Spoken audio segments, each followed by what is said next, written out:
नमस्कार। एसटिभी च्याटमा यहाँलाई हार्दिक स्वागत छ। म प्रकाश गिरी।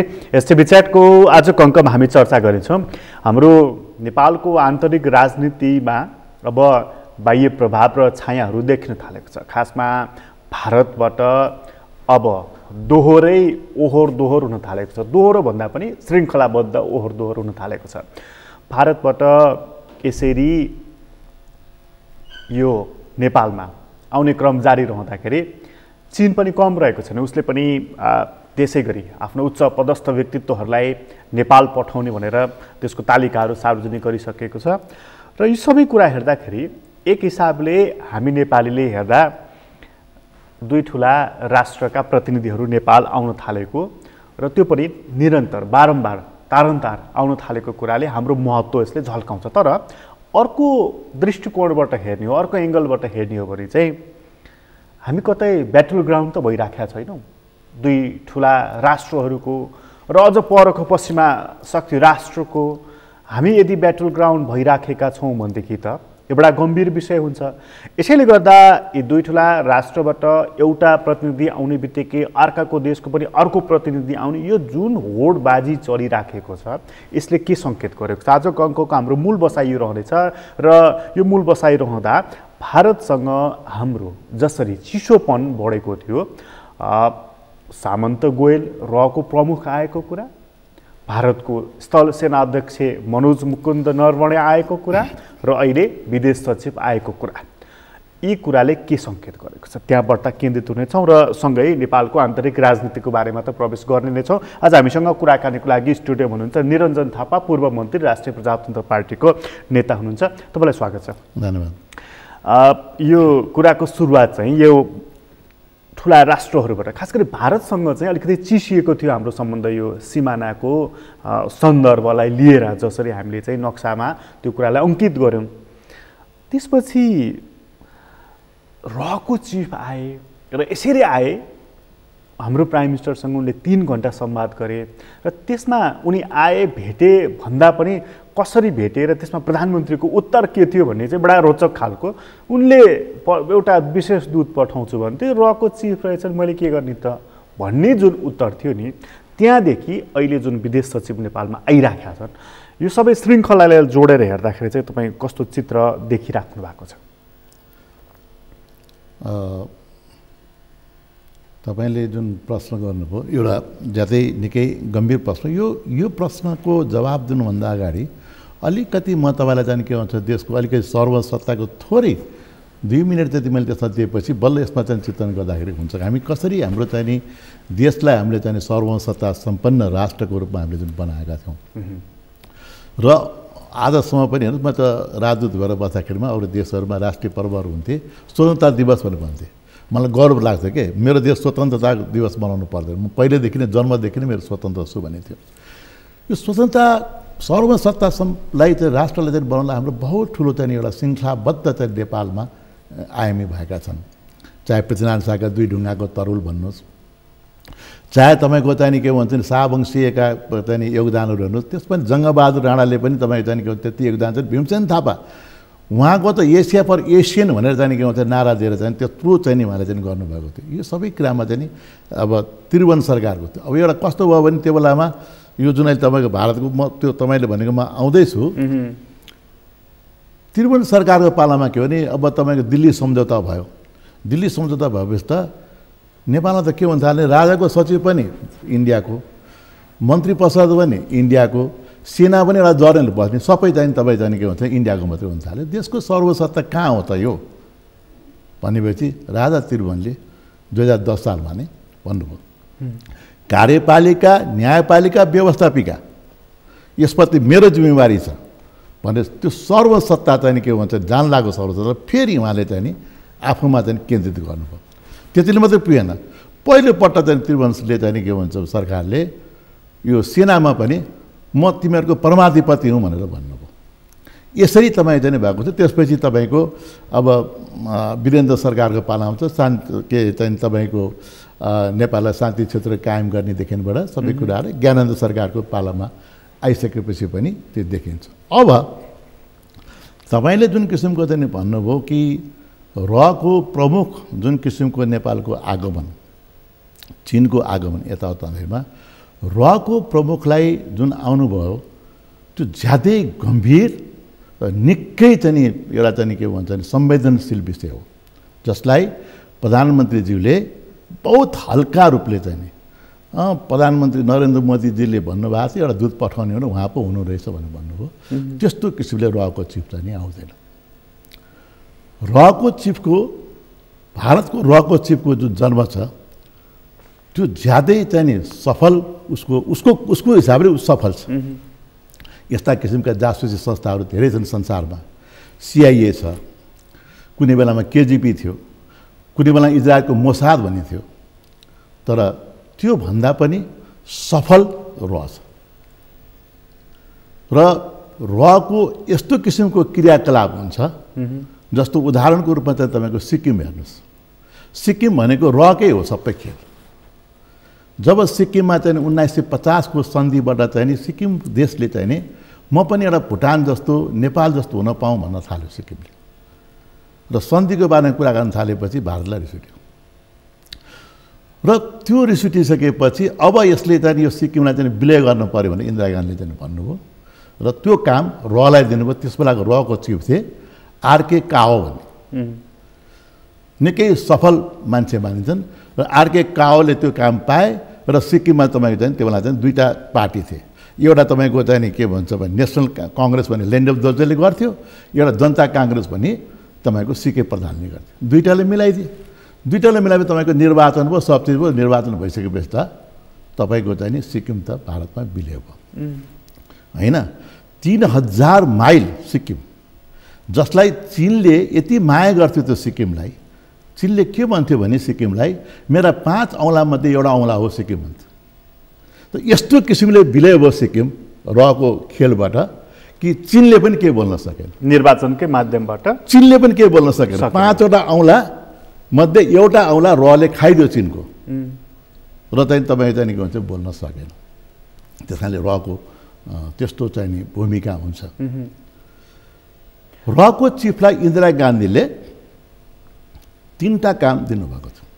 एउटा सिक्किमको, एउटा पाकिस्तानमा को चाहिँ पूर्वी पाकिस्तानलाई गर्ने टुक्राउने र अर्को एउटा नेपाल ज्यादै चाइनातिर सामिप्य हुँदै गयो, त्यस कारणले तराईको भूभाग भारतमा गाड्थ्यो। यो इन्दिरा गान्धीको 1972 चाहिँ दिएको निर्देशन हो RK काओलाई। त्यसमध्येमा के भयो, सिक्किम त सक्यो, पाकिस्तान पनि तपाईँको चाहिँ के भन्छ पूर्वी पाकिस्तान पश्चिम पाकिस्तानको भयो। हेर्नुहोस् रको चाहिँ कति महत्त्वपूर्ण योगदान छ भने संसारमा अजीब घटना घट्यो। 93,000 सेना जसको रासन पानी सबै छ। अब जहाजको मार्ग छ, प्लेनको मार्ग, तर 93,000 सेनाले हात हतियारसहित सरेन्डर गरे भारतसँग। र आखिरमा चाहिँ त्यो तपाईँको त्यो सफल भयो, बङ्गलादेश बन्यो। भन्दाखेरिमा त्यसपछि तराईको कुरामा चाहिँ नि तपाईँको यसपछिको तराईको कुरा आएको थियो। इन्दिरा गान्धीको बेलामा उहाँ आफै चाहिँ तपाईँको सङ्कटमा पर्न थाल्नुभयो, सङ्कटकाल लगाउनुभयो, आफै चुनाव हार्नुभयो। त्यसपछि यो चाहिँ नि हरायो कुरा। यो आइडिया अहिले ड्रप भएको हो कि यो चाहिँ अब मलाई जस्तो लाग्छ चाहिँ त्यो रको चाहिँ जुन चाहिँ तपाईँलाई उहाँलाई दिएको टास्क जुन छ नि, र चाहिँ तपाईँ त्यही टास्कमा चाहिँ हिँडिरहने टास्क हो। अहिले पनि ऊ त्यही टास्कमा हिँडिराखेको छ। मलाई जहाँसम्म लाग्छ अब होइन र भने जस्तो एउटा कुरो भन्नु त, जस्तो रको चिफ यहाँ आउनुभयो, रको चिफ आएर चाहिँ नेपाल भारत सुमधुर सम्बन्ध गराउनको निम्ति रको चिफ आउनु पर्दैन। उहाँको काम होइन त्यो। सुमधुर सम्बन्ध गर्न त अहिले परराष्ट्र सचिव आउनुहुन्छ भारतको, त्यो हो काम होइन। सुमधुर सम्बन्ध बनाउनको निमित्त चाहिँ अस्ति नै एउटा दूत आएका थिए नि, के तपाईँको 62-63 डाक्टर कर्ण सिंह र श्याम शरण। दूत भने त्यस्तो दूत हुन्छन्, पोलिटिकल मान्छे नै आउँछन् अथवा प्रशासनको मान्छे, प्रशासन होइन, इन्फर्मल्ली रूपले आउने कुरो। रको चिफ चाहिँ विशेष दूत बनेर आउन सक्छन् कि सक्दैनन्? रको चिफ चाहिँ त्यसरी विशेष दूत भएर आउनु चाहिँ मिल्दैन, आएको पनि देखिँदैन। म रको चिफको एउटा अर्को पनि एउटा तपाईँलाई भन्छु। बङ्गलादेश बन्यो, मुजिबुर रहमान चाहिँ तपाईँको राष्ट्रपति बने। अब बङ्गलादेशमा चाहिँ तपाईँको चाहिँ ठुलो आन्दोलन गरेर बनेको कुरा, धेरै चाहना थियो, आकाङ्क्षा थियो, केही पनि पुरा हुन सकेन। उद्योगहरू चलेनन्, कारखाना चलेनन्, बङ्गलादेशमा सबै कुरो चाहिँ समस्या भएपछि मुजिबुर रहमानको ज्यान मार्ने भन्ने कुरा चाहिँ नि रले थाहा पाएछ। ज्यान जाने खतरा भएछ। रको चिफ यो मैले सबै कुरो हेर्नुहोस् गिरिजी, म तपाईँलाई जति पनि कुरो म तपाईँलाई बोल्छु, तपाईँ जनताको तर्फबाट बोलिरहेको हुनाले म प्रमाणसहितै मैले बोलिरहेको छु। तपाईँ जति पनि म बोल्छु आज तपाईँसित यो सबै चाहिँ कि लिखित प्रमाणहरूको छ। यो मैले सबै कुरा रको मिसन भन्ने किताबको आधारबाटै भनिरहेको छु। यो मैले त्यो बेला त म देखिने कुरो त भएन, मैले किताबै पढेर भन्ने हो। मैले राष्ट्रपतिको ज्यान खतरा छ मुजिबुर रहमानको, के गरौँ भनेर सोध्नुभयो रको चिफले प्रधानमन्त्रीलाई। त्यसो भने तिमी जान, किन मुजिबुर रहमान त भारतले बनाएको चिज थियो, त्यसलाई संरक्षण गर्नु पऱ्यो भनेर मुजिबुर रहमानलाई के गर्ने त तपाईँ आफै गएर भन्नुहोस् भन्नुभयो। अनि रको चिफ चाहिँ नि मुजिबुर रहमानलाई भेट्न गयो बङ्गलादेशमा। भेट्ने पनि कस्तो गरेर भेटेको छ उसले भने नि, अब तपाईँको सँगै बसेर पनि केही पनि कुरा गर्दैन। राष्ट्रपति यसो बङ्गलादेशतिर घुम्न जाउँ न भन्छ उसले, यसो बङ्गलादेशतिर घुम्न जाउँ न। बङ्गलादेश गएर दूर कसैबाट आवाज नआउने, क्यामेरा कभर नगर्ने ठाउँमा तपाईँको ज्यान खतरामा छ, तपाईँलाई सतर्क गर्न म आएको भने। तर मुजिबुर रहमानले माने होइन, मलाई त्यस्तो खतरा छैन, मलाई बङ्गलादेशका मान्छेहरू सबैले मलाई चाहिँ एउटा परिवार जस्तो, मलाई बाउ जस्तो मान्छन्, भएन भन्ने भयो। फेरि अब मैले भन्ने कुरो यति कुरो मैले भन्दै गएँ। फेरि खतरा हुन्छ भने फेरि रको त्यही रावले फेरि प्रतिनिधि पठायो, फेरि अर्को तपाईँको खतरा छ भनेर पठायो। र चाहिँ उहाँले मान्नु भएन, आखिरमा मुजिबुर रहमानको हत्या भयो। भने हाम्रोमा सामन्त गोयल किन आउनु पर्यो त? म चाहिँ तपाईँको उहाँ आउँदाखेरि अब मैले यही दुईवटाकोमा हेरौँ, एउटा सिक्किमको कुराहरू, एउटा चाहिँ मैले जाने के भन्छ बङ्गलादेशको कुराहरू होइन। उहाँ आउनुको अर्थ चाहिँ नि एउटा कुनै यस्तो सूचना छ जो प्रधानमन्त्रीलाई भन्नुपर्ने छ, गोप्य छ, त्यो अति गोप्य छ। त्यो यस्तो गोप्य छ कि तपाईँ चाहिँ त्यो कुरा चाहिँ प्रधानमन्त्रीले चाहिँ त्यो कुरा भन्नुपर्ने छ। तर अब उहाँ आइसकेपछिको अवस्था हेर्नुहोस्, परिस्थिति हेर्नुहोस्, राजनीति चलखेल त निकै बढेको छ। तर त्यो जस्तो त्यति गोप्य सूचना आजकल त टेलिफोनको माध्यमबाट पनि, अब तपाईँले जुन भन्नुभयो नि, म त फेरि त्यसरी ज्यानकै खतरा भएर त म भन्दिनँ होइन। तर चाहिँ तपाईँको त्यस बेलामा पनि त व्यवस्था थियो नि, थिएन र? मुजिबुर रहमान तपाईँ ज्यान खतरा थियो फोनमा भन्न मिलेन नि। कहीँ यस्ता सूचनाहरू हुन्छन् जो तपाईँको चाहिँ नि तपाईँको चाहिँ भेटेरै भन्नुपर्ने। दोस्रो कुरा एउटा यस्तो पनि व्यवस्था हुन्छ कि तपाईँका चाहिँ नि त्यो जानकारी नै गराइदिने। अब हामी चाहिँ एक्टिभ भयौँ है, अब तपाईँको एक्टिभ थियो नि, यो त तपाईँको देखाउनु भयो। म तपाईँलाई आज एउटा कसरी आउँछन् भन्ने कुरा, म गृहमन्त्री थिएँ, मलाई अचानक चाहिँ म मन्त्रालयमा काम गरेको थिएँ, एउटा खबर आयो 45 सालतिर कुरा यो। भारतको परराष्ट्र मन्त्री आउँदै हुनुहुन्छ, तपाईँ गएर एयरपोर्टमा गएर स्वागत गर्नुहोस् भने। मैले त अब तपाईँ चाहिँ के हुन्छ नि, अब त्यो बेला राजाको शासनकालको हामीले धेरै कुरा बुझ्नु पनि कुरो थिएन। गएँ, उता नटवर सिंह भन्ने परराष्ट्र मन्त्री हुनुहुन्थ्यो, उहाँ आउनुभयो। यसरी प्लेनै लिएर आएको छ, प्लेन लिएर आउनुभयो। मैले हातसाथ मिलाएँ, उहाँ दरबार जानुभयो। म फेरि आफ्नो मन्त्रालयमा गएँ, फेरि दरबार खबर आयो, उहाँलाई चाहिँ अब बिदाई गर्न जानुहोस् भन्नु, म बिदा गर्न गएँ। पछि थाहा भयो कि कतिलाई थाहा भयो त्यो बेला त कोलपुर वनवासाको बाटो जुन चाइनाले पाएको थियो टेन्डर, भारतलाई त्यसमा आपत्ति थियो। त्यो कोलपुरको वनवासाको बाटो चाइनाले पाउनु हुँदैन, हामी नै बनाइदिन्छौँ भने राजा वीरेन्द्रले, यो त इन्टरनेसनल टेन्डर हो, ग्लोबल टेन्डर भएको उसमा मैले के गर्न सक्छु र भन्दाखेरि त्यो त हामीलाई थाहा छ भने चाइनाकोसँग राजाको राम्रो सम्बन्ध भएको नाताले चाइनालाई फकाइ गरेर चाइनाले 4-5 करोड रुपियाँ मेरो खर्च भएको छ, त्यो मलाई मेरो चाहिँ लजिस्टिक सपोर्टमा भएको भए त्यो चाहिन्छ भनेपछि हामी क्याबिनेटले पास गरेर दियौँ र कोलपुर यस्तो किसिमका चाहिँ नि हुन्छन्। अब जस्तो कर्ण सिंह र तपाईँ चाहिँ के भन्छ भने श्याम शरण आयो, यदि मौका मिल्यो भने त्यति बेला पनि तपाईँ मन्त्री हुनुहुन्थ्यो नि?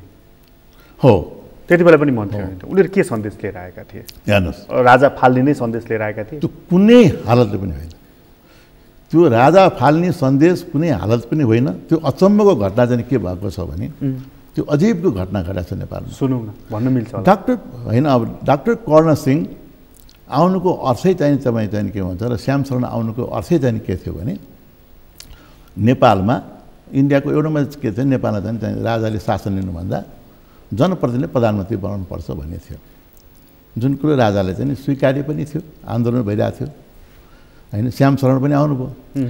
ज्ञानेन्द्र राजाले चाहिँ नि डाक्टर कर्ण सिंहलाई मात्रै चाहिँ अब त्यहाँनिर देखिन्छ हेर्नुहोस्, राज संस्थाको महिमा र प्रधानमन्त्रीको महिमा त्यहाँ देखिन्छ।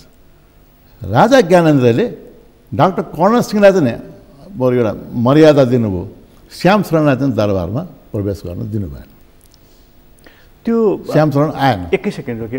डाक्टर कर्ण सिंह चाहिँ अब नाता पनि परेको हुनाले चाहिँ अब उहाँलाई चाहिँ इज्जतको साथ दरबारमा दिएको, उनी चाहिँ अब एउटा प्रशासनिक मान्छे उता त्यति बेला त सचिव न थियो नि, त्यसकारण नदिएको हो होइन। मर्यादा कर्मको होला के होला त, श्याम शरण अब समस्या के पर्यो, साई नातेदार पनि थिए नि त कर्ण सिंह चाहिरहेको। फेरि एउटा बिग पर्सनालिटी पनि हो डाक्टर कर्ण सिंह भनेपछि, अब एक किसिमको महाराजै पनि भएका मान्छे हुन्, त्यत्रो ठुलो मन्त्री भएको, ठुलो चाहिँ एउटा चाहिँ विद्वान पनि थिए तिनी।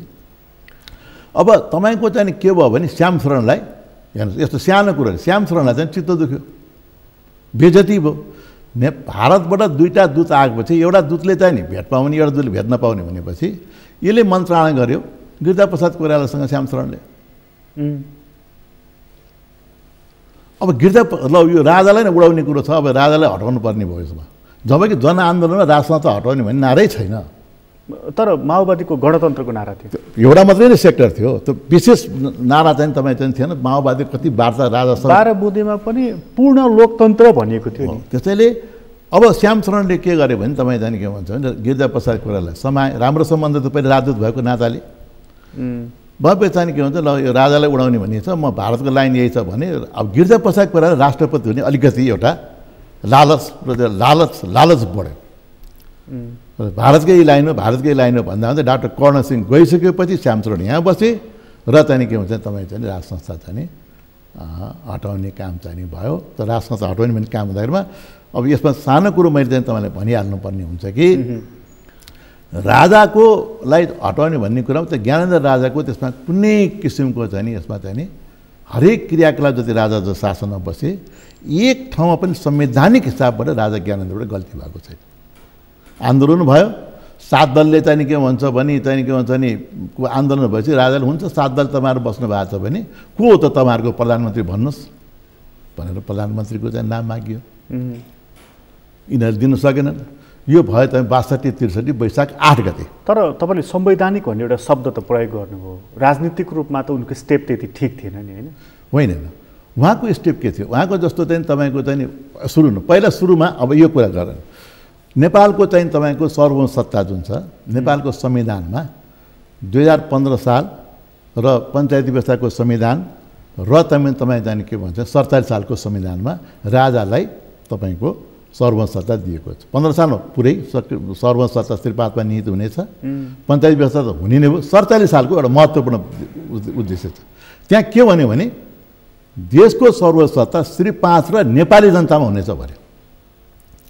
हेर्नुहोस् है, देशको सर्वोच्च सत्ता श्री 5 र नेपाली जनतामा हुन्छ भन्ने भयो, बाँडियो त्यहाँनिर। अब नेपाली जनतामा सर्वोच्च सत्ता हुन्छ, त्यसको प्रयोग कसरी हुन्छ, संसदबाट हुन्छ, आफै त हुँदैन। सर्वोच्च सत्ता एब्स्ट्र्याक्ट कुरा हो होइन, संसद थिएन।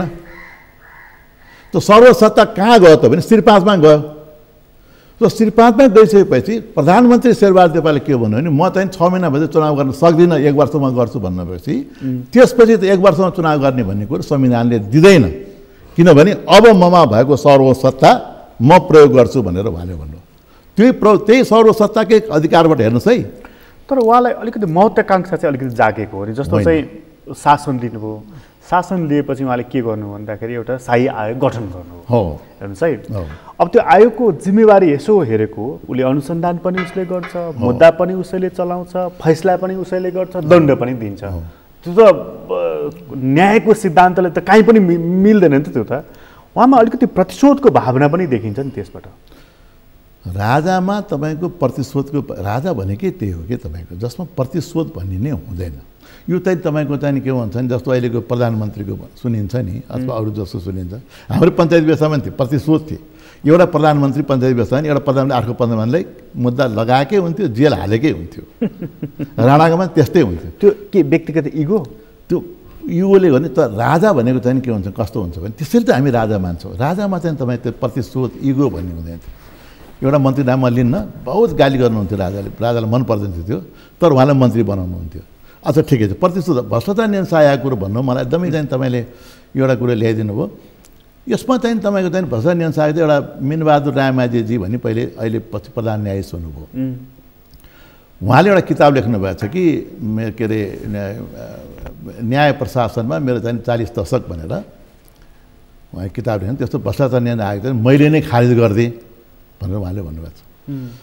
तर त्यो कस्तो चाहिँ नि उहाँले चाहिँ एउटा चाहिँ गलत कुरा बोलिदिनु भयो भने त्यो भ्रष्टाचार नियन्त्रण आयोगको कस्तो काम गर्थ्यो त्यसले भने प्युठानमा एउटा वीरेन्द्र कर्ण भन्ने एउटा न्यायाधीश थियो हेर्नुहोस्। त्यो न्यायाधीशले भ्रष्टाचार गर्यो भनेर भ्रष्टाचार नियन्त्रण आयोगले मुद्दा त्यसलाई चलाउँदाखेरिमा न्यायाधीशलाई मुद्दा चलाउँदा राजाका जारी गरेर पनि अनेक विधि थियो तपाईँको। त्यसले काम गरेको कुरा भ्रष्टाचार नियन्त्रण आयोगले त्यो गरेको चाहिँ कुरा के हो त भनेर हेर्नलाई न्याय परिषदमा आएपछि त्यही मिनबहादुर रायमाझीजीले त्यो मुद्दा चाहिँ हेर्नुभयो र त्यसलाई उहाँले के भन्छ नि गएर चाहिँ तपाईँको छानबिन गर्नुभयो। भ्रष्टाचार नियन्त्रण आयोग यदि गलत हो भने भ्रष्टाचार नियन्त्रण आयोगले चाहिँ आरोप लागेको मान्छेलाई मिनबहादुर रायमाझीले छानबिन गर्नुभयो, उहाँले कारवाही पनि गर्नुभयो है। भ्रष्टाचार नियन्त्रण आयोग अझ मिनबहादुर रायमाझीले एउटा त्यहाँ ठाउँमा त्यो पनि भन्नुभएको छ कि चाहिँ तपाईँको चाहिँ त्यो आयोगको मुद्दा जिताउनलाई चाहिँ कानुन मन्त्री चाहिँ के भन्छ नि आउनुभयो र चाहिँ के भन्छ नि त्यहाँ प्रधान न्यायाधीशका अब हाम्रो चाहिँ के हुन्छ प्रधान न्यायाधीशका न्याय परिषद बैठक भइरहन्थ्यो र चाहिँ तपाईँको चाहिँ प्रधान न्यायाधीश राजाबाट मनोनित भएको चाहिँ भैरव लम्साल भन्ने न्याय परिषद सदस्य हामीहरू जम्मा हुन्थ्यो न्याय परिषदको बैठक गराउनलाई। त्यहाँ चाहिँ नि मिनबहादुर रायमाझीले स्वर्गीय आत्मा केदार गिरीलाई साक्षी राख्नुभयो कि मैले त्यो सिफारिस गरेँ भनेर। वास्तवमा भन्नुहुन्छ भने मैले त्यो भने पनि छैन, मैले मुद्दा जिताउने कुरा गरेको पनि छैन। म त्यसको साक्षी चाहिँ तपाईँलाई कसरी राख्छु भने पूर्व प्रधान न्यायाधीश दिलीप पौड्याल र राजाबाट मनोनित भएका न्याय परिषद सदस्य पूर्व सर्वोच्च अदालतका न्यायाधीश भैरव लम्साल। मैले त्यसरी उहाँलाई चाहिँ मुद्दा जिताउने हराउने भन्न पनि आवश्यक छैन। बरु मिनबहादुर रायमाझीजीले हुन त हेर्नुहोस् एउटा कस्तो मलाई मजा लाग्दैन भने पूर्व प्रधान न्यायाधीश भएका मान्छे कमान्डेन्ट भएका मान्छेले यसरी किताब लेख्ने नै होइन। किनभने शपथ ग्रहणमा चाहिँ तपाईँको म शपथ ग्रहण गरेको हुन्छ, म पदमा रहँदा पदमा नरहँदा दुइटै उल्लेख हुन्छ। अब यसरी बोलिदिन्छन्, बोलेपछि यस्तो कुरा हामीले भन्नुपर्छ, उहाँहरूको मर्यादा चाहिँ समस्या। तपाईँले दबाब दिएको चाहिँ हो कि होइन? मैले कहाँबाट दबाब दिनु? उहाँले बरु मिनबहादुर रायमाझीले चाहिँ एउटा चाहिँ के खबर पठाउनु भएको छ प्रधान न्यायाधीशलाई भने बरु यो मुद्दा चाहिँ हामीले किन फैसला गर्ने, महाराजा सरकारले आफैले खारिज गर्दै हुन्थ्यो भनेर खबर बनाउनु छ। राजाको त्यो खबर पुग्यो। महाराजा सरकार सर्वोच्च अदालतको चाहिँ त्यो शाही परम्परा नै तपाईँको अदालतलाई निष्पक्ष गर्ने कुरो, उहाँले चाहिँ अदालतको आफ्नो कोर्स गर जे निर्णय गर्छ हामीलाई मान्य नै हुन्छ भनेर स्वयं महाराजा सरकारले भनेपछि म के खाँचोले चाहिँ त्यो मुद्दाको म सिफारिस गर्न जानु मैले जसको लागि गर्ने म राजाको लागि गर्ने न हो मैले, उहाँलाई नै त्यो आवश्यक छैन भनेर। अब हेर्नुहोस् है, उहाँले त्यो एउटा अलिकति 2 लाइन के खर्च गर्न सक्नु भएन त किताबमा पनि। उहाँले त्यो निर्णय गर्ने बित्तिकै बेलुका नै कार्यान्वयन भयो, बेलुका नै नेताहरूलाई जेलबाट छोड्ने काम भयो। भोलिपल्ट भ्रष्टाचार नियन्त्रण आयोग खारेज भयो। भोलिपल्टै अदालतको निर्णय खारेज। कि अहिले त्यो सम्भव छ देशमा होइन? त्यस कारण हामी अरू अन्य प्रसङ्गमा गएका थियौँ। म चाहिँ के भन्छ त्यो गयो। त्यस कारणले मलाई एउटा चाहिँ नि मतलब मैले भन्नु खोजेँ अलिकति प्रतिशोधको भावना थियो नि दरबारमा भन्ने सन्दर्भमा म यो शाही आयोगसम्म आइपुगेको। अब हेर्नु न, प्रतिशोधको भावनाको बारेमा चाहिँ नि तपाईँको त्यस बेलामा पनि व्यापक चाहिँ भ्रष्टाचारको कुरो आयो। देशमा भ्रष्टाचार छ, अख्तियारले पनि त्यति राम्रो काम गरेको छैन, अख्तियार भएका कुरा पनि आएका थिए। भ्रष्टाचार एउटा कुरो के थियो भने त्यहाँ धेरै मान्छेहरू पर्न थाले भ्रष्टाचार नियन्त्रण आयोगमा। त्यस कारण धेरै भ्रष्टाचारीहरूलाई बडो आपत पऱ्यो यो अदालतबाटै। अब अर्को कुरो मिनबहादुरले एउटा चाहिँ कस्तो चाहिँ एउटा चाहिँ गल्ती काम गर्नुभएको छ भने त्यो तपाईँको भ्रष्टाचार नियन्त्रण आयोग खारेज गरिसकेपछि त्यहाँ भएका उजुर बहादुर मुद्दाहरू जुन छ नि तपाईँको त्यो अख्तियार सार्नु पर्छ कि पर्दैन?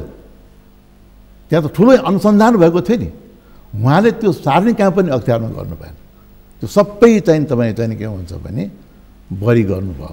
त्यस कारणले त्यो चाहिँ नि उहाँले चाहिँ जुन चाहिँ एउटा जघन्य त्यो आयोगको नियत नै गलत भने हुनाले अब त्यसले के अनुसन्धान राख्छ र दुराग्रह राखेर अनुसन्धान गर्छ भनेर त्यसलाई त्यसमा के भएको प्राय चलन के हुन्छ त्यस्तो के भएको भने अख्तियार त छ नि ल अख्तियारले हेर्नु भने अख्तियार त सम्बन्धित निकाय हो नि त अख्तियार काम के छ अखबारमा निक्लिएको कुरा हो जे पनि अब हुन्छ अहिलेको अख्तियार त सिद्धिहाल्यो अब खैर तपाईँले यो विषय उठान गर्नुभएको छ कम्तीमा पनि अख्तियारको पनि ध्यान आकर्षित हुन्छ होला कम्तीमा प्रश्न उठेपछि त्यसको जवाफ त दिनै पर्छ लोकतन्त्र भनेको प्रश्न उठाउने व्यवस्था पनि हो तपाईँले अहिले जुन डाक्टर करण सिंह र श्याम शरणको कुरा गर्दै हुनुहुन्थ्यो यो गणतन्त्र कसरी आयो भन्ने सवालमा कतिपय मानिस चाहिँ भारतले ल्याइदियो गणतन्त्र भन्छन् माओवादीहरू अहिले पनि दाबी गर्छन् कि गणतन्त्र हामीले ल्याएको हो र त्यत्रो 10 वर्षसम्म हामी युद्ध नगरेको भए गणतन्त्र आउँदैन थियो भनेर कङ्ग्रेसकोहरू भन्छन् कि गिरिजाप्रसाद कोइराला त्यो लाइनमा नगएको भए सम्भवै थिएन सबका आफ्ना आफ्ना दाबीहरू छन् तपाईँ त्यति बेलाको कानुन मन्त्री भारतले राजा फालौँ भनेर प्रस्तावै ल्याएको थियो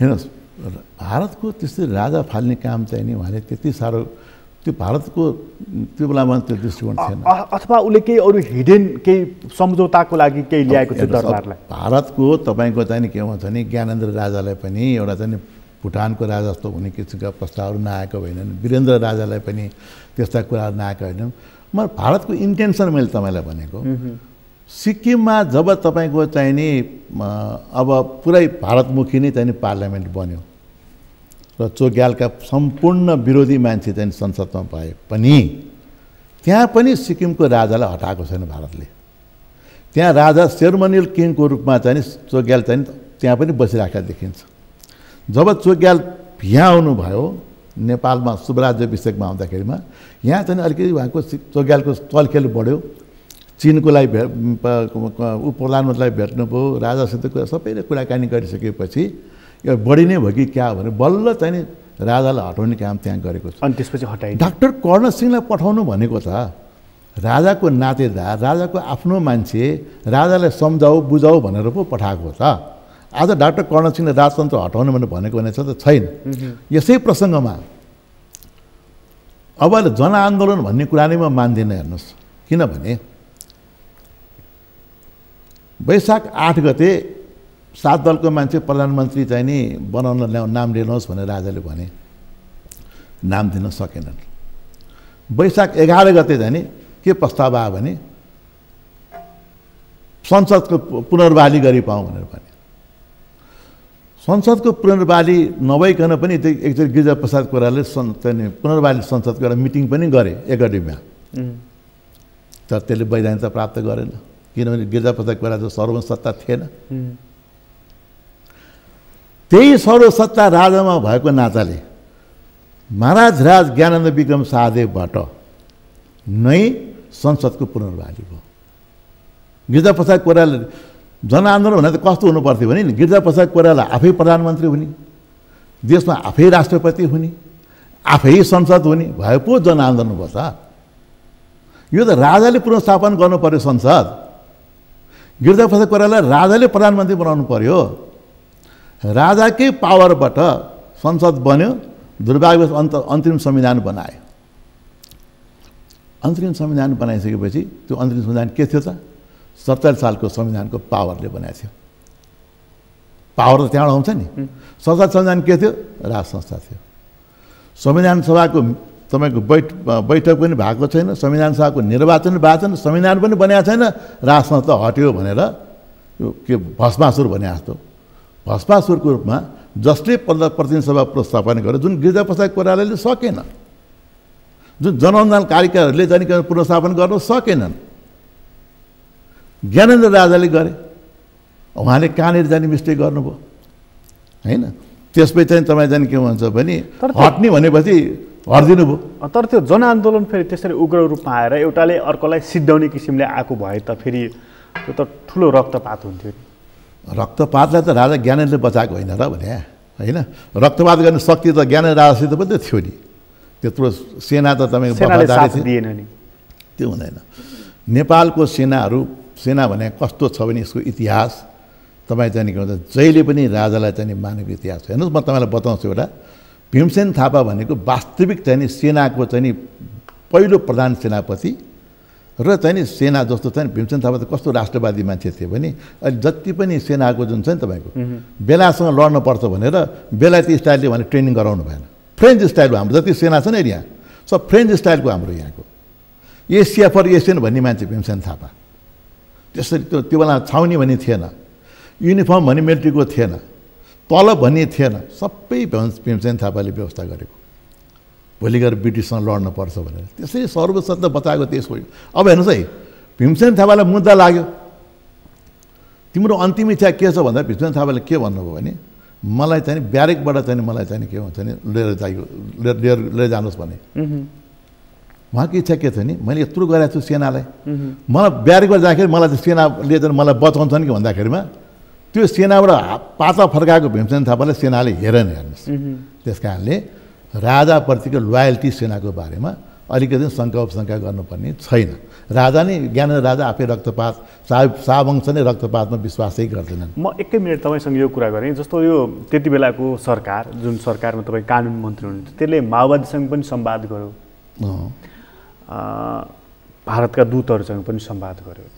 माओवादी चाहिँ अब सिधै थियो कि हामी मालिकसँग संवाद गर्छौँ भन्ने उनीहरूको पछि पनि स्टेटमेन्ट आयो। पहिला पनि चाहिँ नि राजासँगै संवाद गर्ने कुराहरू आयो। उनीहरूको त्यति बेला राजा हट्नुपर्छ, तपाईँ हट्नु, दरबार हट्नुपर्छ भन्ने माग थियो कि थिएन? होइन, त्यस्तो माग भएदेखि त तपाईँको माओवादी राजासँग वार्तै गर्दैन थियो नि।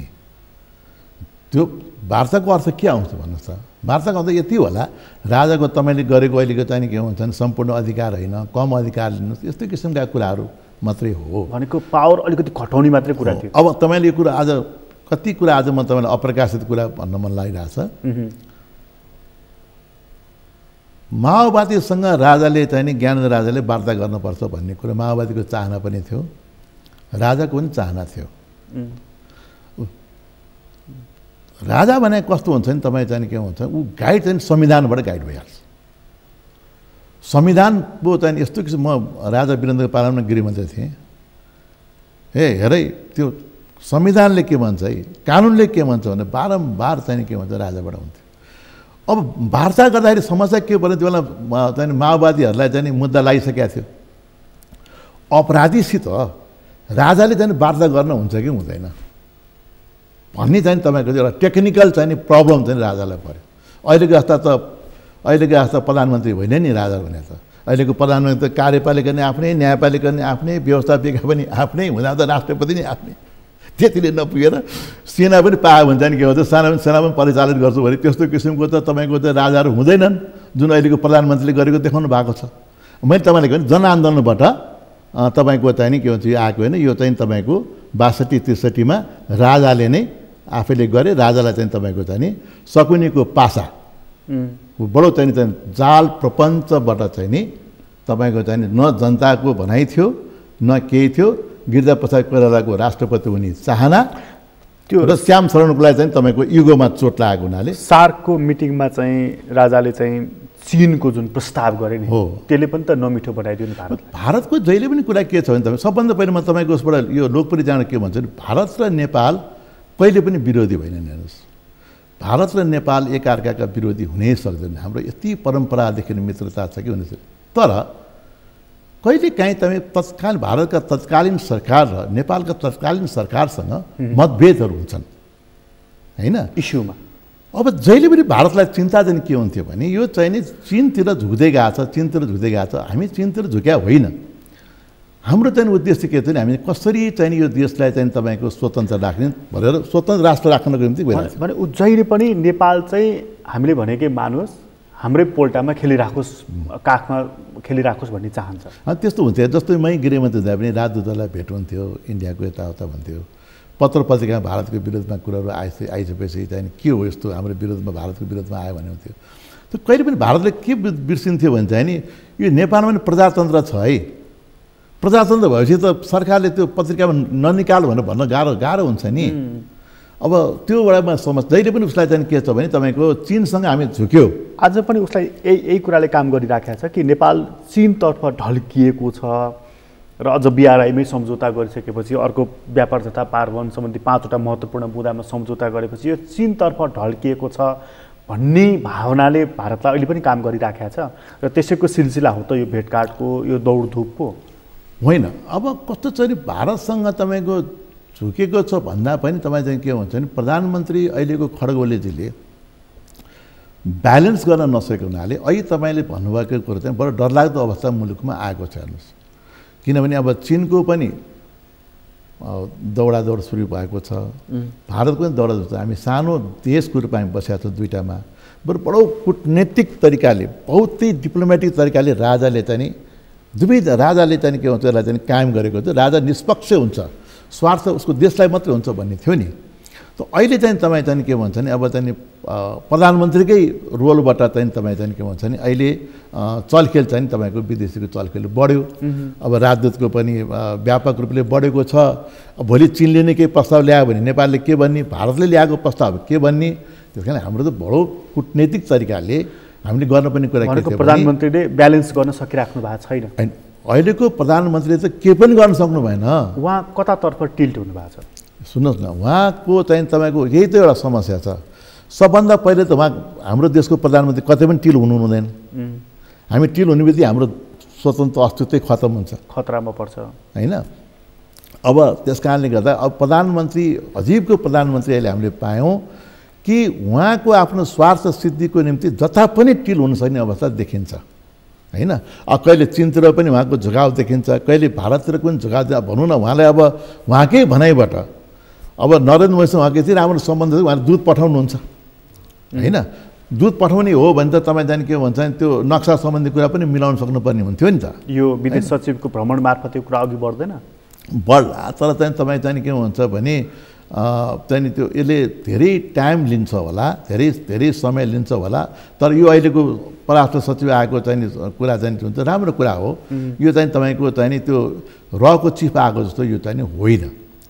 त्यस कारणले मैले अहिले तपाईँलाई के भने अब मुलुक चाहिँ तपाईँको चाहिँ हामी चाहिँ एकदमै ठुलो सङ्कटमा छौँ। यो के त त्यस भएदेखि नेपाल चाहिँ नि अब भारतबाट पनि प्रतिनिधिहरू आइरहेका छन्, चीनबाट पनि आइराखेका छन्। यो चाहिँ हाम्रो महत्त्व बढेको हामीसँग अथवा हामी चाहिँ त्यस्तो स्ट्राटेजिक पोइन्टमा छौँ, त्यो महत्त्व बढेको हो वा यो चाहिँ नि क्रमशः यो मैदान बन्दै गरेको हो? यो हेर्नुहोस् न कस्तो बेलामा आइराखेका छन्।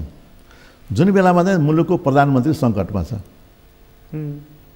विचारणीय प्रश्न यो हो नि, प्रधानमन्त्री मैले पहिले पनि भनेको थिएँ गिरिजीलाई कि तपाईँको चाहिँ प्रधानमन्त्रीजी चाहिँ तपाईँ 2/3 बहुमत। अब हेर्नुहोस् है समस्या, 2/3 बहुमत भनेको त रहेन। अहिले प्रधानमन्त्री खड्गोलेजीले जुन किसिमको शासन गर्दै हुनुहुन्छ, म एउटा गम्भीर प्रश्न तपाईँको उसमा उठाउँछु। तराईकाबाट प्रतिनिधित्व गर्ने जसमा चाहिँ जो एउटा मोर्चै बनाएर समाजवादी बसेका छन्, जसको सरकारमा सहभागिता छैन। यो तराईको ठुलो भूभाग हाम्रो देशमा छ। तराईको ठुलो भूभागको भएको देश भएकोमा उसको सरकारमा प्रतिनिधित्व नहुँदाखेरिमा एउटा गम्भीर प्रश्न उठ्दैन? यो हेर्नुहोस् है एउटा चाहिँ त्यस कारणले उहाँले चाहिँ के भन्छ त्यो उहाँलाई मद्दत गरेका थिए नि त, तराईवासीले उहाँलाई सहयोग नगरे होइनन्। उहाँले त्यसलाई चाहिँ लुज गर्नुभयो आफ्नो अहमताले गर्दाखेरिमा, त्यसलाई पनि उहाँले हटाउनु भयो। ट्रान्सपेरेन्सी इन्टरनेसनलको कुरा आइहाल्यो हेर्नुहोस् अहिले, अब भ्रष्टाचारको कुरा ल्याउनुहोस् है। 58% मान्छेले यो देशमा भ्रष्टाचार छ भनेर भन्छन्, जसको नेतृत्व यो देशमा प्रधानमन्त्रीले गर्नुहुन्छ। अब उहाँले चाहिँ देशमा भ्रष्टाचार छैन भनेर भन्ने अथवा चाहिँ प्रचण्डजीले चाहिँ गर्यो भनेर भन्ने यस्तो भएन नि। अब हुँदाहुँदा अर्को चाहिँ सबभन्दा गम्भीर प्रश्न म तपाईँलाई उठाउँछु। वर्तमान प्रधानमन्त्रीलाई प्रमाणसहित 2टा पूर्व प्रधानमन्त्रीहरूले गम्भीर आरोप लगाएका छन्। प्रचण्डजीले के भन्नुहुन्छ भने उहाँले प्रधान न्यायाधीशलाई घरमा बोलाएर मुद्दा मामिला जिताउन अथवा संसदलाई भङ्ग गर्न आदि कुराहरू चाहिँ गर्नुभयो, जो चाहिँ सेपरेसन अफ पावरको सिद्धान्तअनुसार विरुद्ध छ भनेर भन्नुभयो। बाबुराम भट्टराईले बुढी गण्डकीमा ए बाबा उहाँले भ्रष्टाचार गर्यो मसित प्रमाण छ भन्नुभयो, जसको खण्डन छैन, होइन। 2टा प्रधानमन्त्रीले भन्नु फेरि दुर्भाग्य हेर्नुहोस्, अख्तियार दुरुपयोग भन्ने गजब रहेछ। फेरि बाबुरामजीले चाहिँ त्यो प्रश्न ल्याइसकेपछि त कि त बाबुरामलाई कारवाही गर्नु पऱ्यो कि त चाहिँ के भन्छ नि सरकारलाई त कारवाही गर्नु पऱ्यो नि। त्यसले देशमा करप्सनको पनि तपाईँको चाहिँ एउटा हाहाकार भएको छ। राष्ट्रपतिको आशा गरेको राष्ट्रपति पनि तपाईँ चाहिँ के भन्छ नि अब चाहिँ करिब करिब खड्गओलीजीको खल्तीकै राष्ट्रपति हुन थाल्यो हो। त्यही भएर चाहिँ नि आज मुलुकमा एउटा गार्जियनको आवश्यकता भएको छ जसले पार्टीभन्दा माथि हेरेर राष्ट्रलाई हेर्ने एउटा गार्जियन चाहिँदो रहेछ भनेर त्यही भएर जताततै अहिले जुलुस जुलुस र्यालीहरू निक्लिराखेको छ नि मोटरसाइकलमा कहिले पोखरामा कहिले कता त्यो सोफुर्त हो हेर्नुहोस् त्यो नियोजित होइन त्यो सोफुर्त हो हेर्नुहोस्। अब अलिकति धमिलिएको पानीमा माछा मार्न सजिलो हुन्छ भनेर चाहिँ नियोजित होइन तपाईँले त्यो जुलुसलाई हेर्नुभयो भने देख्नुहुन्छ कि त्यहाँ एउटा गजबको महत्त्वपूर्ण कुरो छ नि महत्त्वपूर्ण चाहिँ कुरा चाहिँ नि युवाहरूको चाहिँ जमात चाहिँ त्यहाँ देखिएको छ है। अब यो तपाईँको यो जुलुस बढ्ने क्रम जारी हुन्छ। त्यस कारण म त तपाईँको म के भन्छु भने प्रधानमन्त्री खड्गप्रसाद ओलीजीले आफ्नो सत्ता टिकाउनलाई जति जे गर्नुभए तापनि कतैबाट पनि उहाँको व्यवस्था छैन। उहाँले भन्नुहुन्छ तपाईँ चाहिँ के अरे प्रतिनिधि सभा विघटन गर्ने भनेर त्यो उहाँलाई अधिकार छैन यो संविधान अनुसार। त्यो किन छैन भने नि तर प्राइम मिनिस्टर जस्तो हाम्रो पार्लियामेन्ट्री डेमोक्रेसीमा त त्यो अन्तर्निहित हुन्छ नि त प्र्याक्टिसले नै प्रुभ गरेको छ। तपाईँले कति राम्रो कुरा गर्नुभयो क्या यो प्रधानमन्त्री संसदलाई विघटन गर्ने भने एउटा सिद्धान्त छ क्या। त्यो सिद्धान्त के हो भने चाहिँ नि संसदले प्रधानमन्त्री जन्माएको हुन्छ होइन अनि तलमाथि गरेपछि म तँलाई उडाइदिन्छु सिद्धाइदिन्छु मारिदिन्छु भनेर संसदले प्रधानमन्त्रीलाई भन्छ होइन। प्राइम मिनिस्टर के भन्छ भने मैले राम्रो काम गर्दा गर्दै पनि तिमीहरू मलाई दुःख दिन्छौ भने म तँलाई पनि म उडाइदिन्छु संसदलाई उडाइदिन्छु भनेर यसरी चेक एन्ड ब्यालेन्समा चाहिँ संसदलाई चाहिँ प्रधानमन्त्रीले चाहिँ विघटन गर्न सक्ने अधिकार चाहिँ हुन्छ। यहाँ चाहिँ नि यो चाहिँ सर्वमान्य सिद्धान्त हो। तर यहाँ के भयो संविधानले गर्नु पऱ्यो नि 47 सालको संविधानमा जुन व्यवस्था जुन चाहिँ प्रतिनिधि सभा विघटन गर्न सक्ने भने जुन भएको थियो नि यसमा दुरुपयोग हो भनेर हो त्यही चाहिँ हटाइदिएछ। त्यसले प्रधानमन्त्रीलाई यो कहीँ पनि अधिकार छैन कि विघटनको विघटन गर्ने अधिकारै छैन उहाँलाई। अब उहाँले अहिले भने चाहिँ के भन्छ त्यो अहिले तुजुक बढेको हुनाले म चाहिँ त्यो गर्छु त्यहाँ राष्ट्रपति आफ्नो हातमा छ अदालतमा गर्छु तर त्यो हुँदैन होइन। अब उहाँलाई अहिले एउटा कुरो चाहिँ दुर्भाग्यपूर्ण कुरा के भयो त्यसमा भने दुवैजनाले काम गरेनन् हेर्नुहोस् दुवैजना प्रधानमन्त्री र होइन प्रमुख दुईटा जनादेश भयो। नेपाली काङ्ग्रेसलाई तिमी एउटा सच्चा विपक्षी भएर काम गर होइन भनेर उसलाई दिएको थियो। उसले सच्चा विपक्षी भएन हुँदा त सुन्दैछु पार्टी सरकारमै आउने हो कि भन्ने कुरा पनि आइराखेको छ। प्रधानमन्त्रीलाई तिमीले भ्रष्टाचार रहित सच्चा चाहिँ एउटा चाहिँ के भन्छ मुलुकको स्वतन्त्रता राष्ट्रलाई सुरक्षा गरेर चाहिँ काम गर भने होइन त्यो जनादेश प्राप्त भयो। हुँदा त कतिसम्म सुन्न थालियो भने प्रधानमन्त्री त्यसमा पनि आशा गर्नुभएको छ त्यो पछि त्यो उहाँको त्यो आशा पनि तुषारपात हुन्छ। अहिले चाहिँ के गरिरहनु भएको छ भने नेपाली काङ्ग्रेस साथ भनेर सरकार बनाउँछु भन्नुभएको छ होइन। त्यस्तो पनि कहीँ हुन्छ कुरा। भारतीय जनता पार्टी र काङ्ग्रेस आएको चाहिँ इन्डियामा सरकार बन्छ त्यो अमेरिकामा रिपब्लिकन र डेमोक्रेटिकको सरकार बन्छ त्यो तपाईँको चाहिँ नेपाली काङ्ग्रेसले चाहिँ तपाईँको त्यस्तो चाहिँ जघन्य अपराध गर्ला जसलाई जनादेश प्रमुख विपक्षी दल भनेर भनेको छ। त्यो अघि तपाईँ जुन भन्दै थियो नि अभिभावक चाहिँ खोजेको छ राष्ट्रले भनेर त्यो अभिभावक भनेको चाहिँ अलिक सडकको यो जुन र्याली छ नि यो 200-400 जना मोटरसाइकलमा निक्लेको र्याली यसरी ल्याउँछ राजालाई। यस्तो हुन्छ क्या तपाईँको म गृहमन्त्री हुँदाखेरिमा पर 200-300 को मात्रै जुलुसहरू हुन्थ्यो पहिले के नेपाली काङ्ग्रेसका जुलुसहरू थिए कम्युनिस्टका थोरै जुलुस हुन्थ्यो तर त्यो बढ्दै गयो होइन। अब तपाईँको माओवादीहरू पनि तपाईँ चाहिँ भरुवा बन्दुकबाट सुरु गरे होइन गर्दै चाहिँ तपाईँ यसलाई सुरुवात मान्नुहुन्छ तपाईँ। त्यस कारणले यो भ्यू चाहिँ रोपियो र चाहिँ जनताले त्यो त देखिएको मात्रै हो त्यो त्यसलाई समर्थन चाहिँ करोडौँ नेपालीको समर्थन भइसकेको छ। नेपालमा अहिले चाहिँ राष्ट्रपतिले राम्रो भूमिका गरेको भए सायद हुँदैन थियो होला होइन। प्रश्न चाहिँ के हो भने राजाको के दोष भयो संविधान अनुसार हिँड्नु भएको छ संविधान अनुसार काम गरेको छन् भ्रष्टाचार खारिज गर्यो भने उहाँले मानिदिनु भएको छ। उहाँले राजाले जनताले भनेको कुरो मान्दै तपाईँ चाहिँ के भन्छ ल भइहाल्यो तिमीहरू बस्छ सत्ता गरी खाऊ है भनेर चाहिँ के भन्छ छोडेर पनि हिँडिदिनु भएको छ। तर यही कुरा त तपाईँ संलग्न भएको राप्रपाले पनि मानेको छैन नि उसले राज संस्था भनेको छ राजा भनेको छैन हो। मेरो चाहिँ त्यो एउटा चाहिँ के भन्छ म चाहिँ फेरि अलग्गै मेरो दृष्टिकोण छ यसमा है। म चाहिँ के मान्छु भने राजा चाहिने हो भने ज्ञानेन्द्र महाराजै हो किनभने ज्ञानेन्द्र महाराजले गल्ती गरेको रहेछ भने त उहाँलाई हटाएको त राम्रै भयो त। म चाहिँ के भन्छु नि, ज्ञानेन्द्र महाराज सरकारले संविधान त एक ठाउँ पनि गल्ती गर्नु। यो राजा इलेक्टेड राजा पनि हेर्नुहोस्, तपाईँलाई भन्छु म, अरू राजाको छोरा भएर हुन्छन्। ज्ञानेन्द्र महाराज भनेको निर्वाचित महाराज पनि भन्छु म तपाईँलाई। त्यो राजसभाबाट आएको हुनाले राजसभामा त अब तपाईँको राजा आफै हुनु खोजे पनि होइन उहाँले, होइन। अब को राजा ल्याउने भनेपछि जुन राजसभामा माधव कुमार नेपाल हुनुहुन्छ, अपोजिसन पार्टीको जुन चाहिँ प्रमुख विपक्षी दल, होइन, गिरिजाप्रसाद कोइराला प्रधानमन्त्री हुनुहुन्छ, उहाँले ज्ञानेन्द्र राजा चाहियो भन्नुभयो। एक किसिमले इनडाइरेक्ट इलेक्सन जस्तै भयो नि। उहाँ आफू आएको होइन नि, राजसभाले गरेको होइन। कसलाई राजा बनाउने भने त छलफल भयो त त्यहाँ, अरूलाई बनायो पनि हुन्थ्यो, होइन। उहाँलाई नै बनाइयो भने बिच माधव नेपाल र गिरिजाप्रसाद कोइरालाले समर्थन गरेपछि उहाँ चाहिँ नि त्यो जनादेश पनि उहाँले प्राप्त गर्नुभएको छ। भनेपछि तपाईँ आज यो ठाउँमा हुनुहुन्छ कि यदि राजा ल्याउने हो भनेदेखि ज्ञानेन्द्रलाई नै राजा बनाउने हो, उनको छोरा नाति आदि इत्यादि भन्ने विषय होइन। मेरो भनाइ अब उहाँ त्यो अनपपुलर फेस हो भन्ने राजावादीहरूलाई नै रहेछ नि त। कसरी अनपपुलर फेस हुन्छ? त्यसकारण त उनीहरू राजा होइन राज संस्था भन्दैछन् नि। हेर्नु सुन्नु न, अब राजा जहाँ गएका छन् तपाईँको लाखौँ जुलुस निक्लिराखेको छ, होइन।